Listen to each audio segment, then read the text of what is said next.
অনেক মানুষের শারীরিক সমস্যার পাশাপাশি তাদের মানসিক সমস্যারও অনেক দিকগুলি আছে যেগুলি ওনারা ঠিক নিজেরা নির্ধারণ করতে পারেন না। এই ব্যাপারগুলিকে সব কিছু একত্রে মিলিয়ে হু ফাউন্ডেশন ওনাদের প্রয়াস নিয়ে মানুষকে যথাযথভাবে সাহায্য করার জন্য এগিয়ে আসা।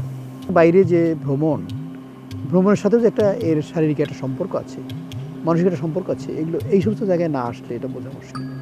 বিশেষ করে যারা রিউমেটিক পেইন অথবা আর্থ্রাইটিস অথবা অ্যাঙ্গাইলোজিং স্পন্ডাইলাইটিস, এই সমস্ত ব্যথা বেদনা, ঘাড়ের ব্যথা, কোমরের ব্যথা, এগুলো চিকিৎসার জন্য অত্যন্ত জরুরি একটা বিষয়। চেয়ারে বসে নামাজ পড়তাম। বুয়ের সাথে আসার পর আমার শরীরের নার্ভের এমন উন্নতি হয়েছে, আমি এখন বসে নামাজ পড়তে পারি।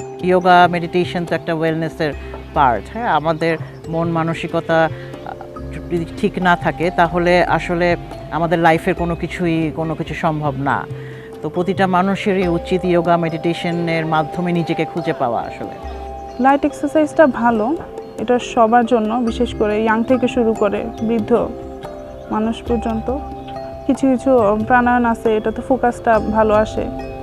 সাজেকের যে আমাদের হচ্ছে যে ওয়ার্কশপটা হচ্ছে, এটা অত্যন্ত ফলপ্রসূ এবং আমাদের মূলত যোগার পরে মেডিটেশন এবং স্ট্রেস রিলিজের যে প্রক্রিয়াগুলো সেগুলো আমরা এখানে শিক্ষা গ্রহণ করে থাকি।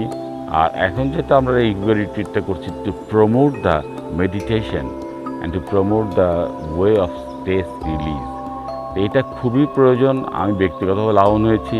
আমি তো পুরানা ইয়োগিস্ট, আমি প্রায় 8-10 বছর যাবৎ, এবং আমি এটা ফল পাচ্ছি। সারা বাংলাদেশে এটা ছড়িয়ে পড়ুক সেই কামনা করি।